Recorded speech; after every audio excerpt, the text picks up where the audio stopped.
دوسرا کبیرہ گناہ ہے ترک الزکاۃ، زکوٰۃ کا چھوڑنا۔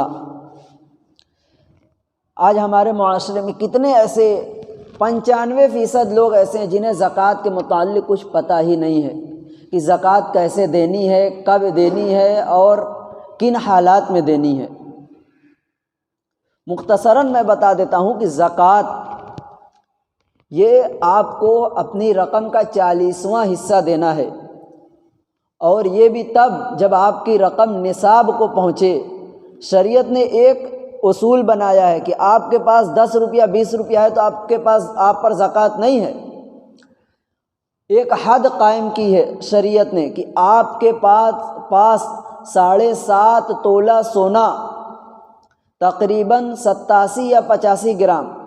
اسی طرح 52.5 تولہ چاندی یعنی 612 گرام، یا سونے کی رقم یا چاندی کی رقم۔ لیکن علماء کہتے ہیں کہ دونوں کی جو رقم ہوتی ہے، 87 گرام سونا 612 گرام چاندی سے مہنگا ہوتا ہے، تو جس کی رقم کم ہوتی ہے، قیمت جس کی کم ہوتی ہے، اسی کو نصاب مقرر کیا جاتا ہے۔ تو عموماً چاندی کو نصاب مانا جاتا ہے، یعنی 612 گرام چاندی اگر آپ کے پاس ہے، اتنے کی رقم آپ کے پاس ہے، یا اتنے کا سامان آپ اپنی دکان میں لگائے ہوئے ہیں، اپنے کاروبار میں لگائے ہوئے ہیں، تجارت میں، سال بھر بعد اس رقم میں آپ کے زکوٰۃ ہے۔ شرط یہ ہے کہ وہ رقم آپ کی بیچ میں کم نہ ہو، یعنی 612 گرام چاندی سے اگر کم آ گئی آپ کی رقم، 7 مہینہ گزرا، اس کے بعد آپ کے پاس مان لیجئے 70,000 روپے کی 612 گرام چاندی ہو رہی ہے، ایک اندازہ 70,000 روپے کی، اور آپ کے پاس 80,000 روپیہ ہے آج کی ڈیٹ میں۔ اس کے بعد آپ سوچ رہے ہیں کہ سال بھر بعد ان 80 روپیوں سے میں زکوٰۃ نکالوں گا، اور پھر سال بھر ہونے سے 1-2 مہینے پہلے آپ کی وہ رقم 70,000 جو نصاب ہے اس سے کم ہو گئی، کچھ رقم آپ نے خرچ کر دی، کسی وجہ سے آپ کی رقم کم ہو گئی، 65,000 ہو گئی، 60,000 ہو گئی، تو اب آپ کی جو زکوٰۃ فرض ہونی تھی، سال بھر بعد ہونی تھی، اب آپ کی زکوٰۃ فرض نہیں ہوگی، اس لیے کہ آپ کا جو نصاب تھا وہ سال مکمل نہیں کر سکا۔ تو شرط شریعت نے یہی لگائی ہے کہ سال مکمل ہونا ہے، 1 سال مکمل ہونا ہے۔ تو لیکن اس کے باوجود ہمارے یہاں کتنے ایسے لوگ ہیں جن کے پاس اچھی خاصی رقم ہوتی ہے، بینکوں میں وہ جمع کرتے ہیں، سود آتا ہے، کھاتے ہیں، استعمال کرتے ہیں، اسی سے غریبوں کی مدد بھی کر دیتے ہیں، اور بیچ میں بھی صدقہ و خیرات کرتے رہتے ہیں، لیکن زکوٰۃ کے نام پر وہ کوئی چیز خرچ نہیں کرتے ہیں۔ زکوٰۃ آپ جب تک نیت کر کے زکوٰۃ کی لیے رقم نہیں خرچ کریں گے، آپ کی زکوٰۃ نہیں مانی جائے گی۔ کچھ لوگ ہوتے ہیں کہ بڑی موٹی سوچ کے ہوتے ہیں، وہ سوچتے ہیں کہ ہم زیادہ سے زیادہ رقم غریبوں میں بانٹ رہے ہیں، چلو یہی ہماری زکوٰۃ ہوگی۔ ایسے زکوٰۃ نہیں ہوتی ہے، آپ کو پہلے سے نیت کرنی ہے کہ ہم یہ رقم جو دے رہے ہیں اس کو ہم زکوٰۃ میں جوڑیں گے، یا یہ ہم اس طرح زکوٰۃ میں دیں گے۔ آپ پہلے دے دیں، بعد میں سوچیں کہ چلو وہ رقم جو ہم خرچ کیے تھے زکوٰۃ میں ہو گئی، تو اس طرح نہیں ہوتا ہے۔ پہلے سے نیت آپ کو کرنی ہے، تب آپ کی زکوٰۃ مانی جائے گی۔ یا آپ ایک نظام بنائیے کہ ہمیں سال میں اتنے دنوں پر زکوٰۃ نکالنی ہے، ان مہینوں میں ہم کو زکوٰۃ نکالنی ہے۔ اب جیسے بہت لوگ ہوتے ہیں بینک میں پیسہ جمع کیا، ایک مثال دیتا ہوں، 50 لاکھ روپیہ آپ بینک میں جمع کر رہے ہیں، سال بھر بعد اس پہ جو بینک سود دے رہا ہے آپ کو تقریباً 6 یا 7% ہوتا ہے، یا 6.5%۔ مان لیجئے 3 لاکھ روپیہ آپ کو سال میں 50 لاکھ پر ملا، اب آپ کو 50 لاکھ کی زکوٰۃ دینی ہے، تو آپ ان 3 لاکھ روپیے میں سے زکوٰۃ نہیں دے سکتے،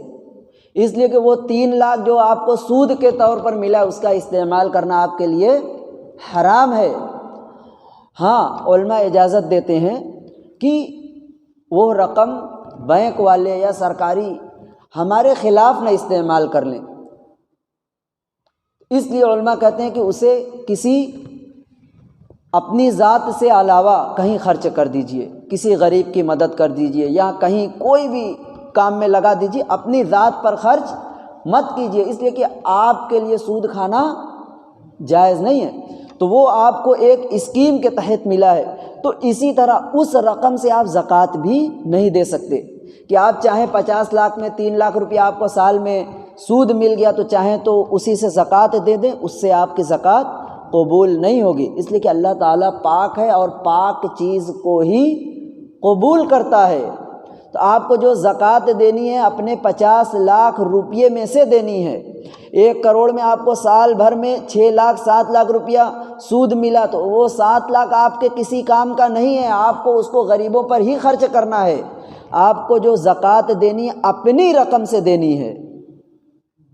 یہ مسئلہ یاد رکھ لیجئے کہ آپ سود کی رقم سے زکوٰۃ اور صدقہ و خیرات نہیں کر سکتے، کریں گے کر دیجئے، ثواب آپ کو نہیں ملے گا، اس لیے کہ اللہ تعالیٰ پاک ہے اور پاک چیز قبول کرتا ہے۔ اور اللہ کے رسول صلی اللہ علیہ وسلم فرماتے ہیں کہ من آتاہ اللہ مالا فلم یؤد زکاتہ مثل لہ مالہ یوم القیامت شجاعا اقرع، جس کو اللہ نے مال و دولت دی اس کے بعد وہ اپنی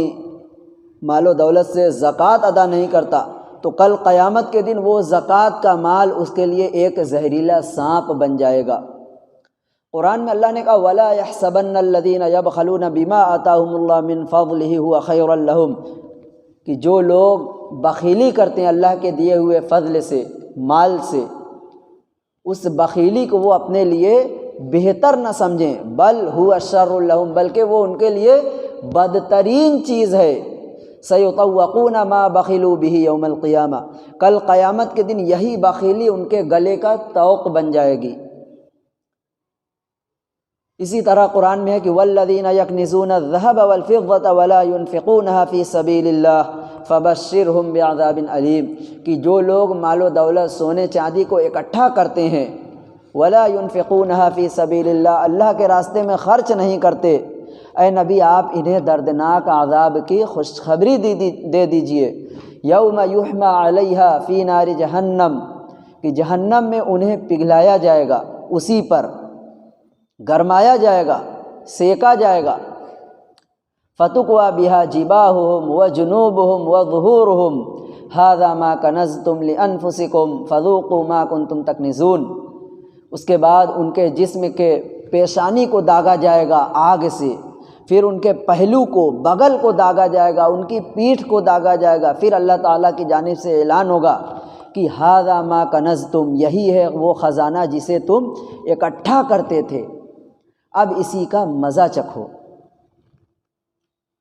مانع الزکوٰۃ یوم القیامت فی النار، جو لوگ زکوٰۃ نہیں دیتے، طبرانی کی روایت، اللہ کے رسول صلی اللہ علیہ وسلم کا واضح الفاظ ہے کہ وہ لوگ قیامت کے دن جہنم میں ہوں گے۔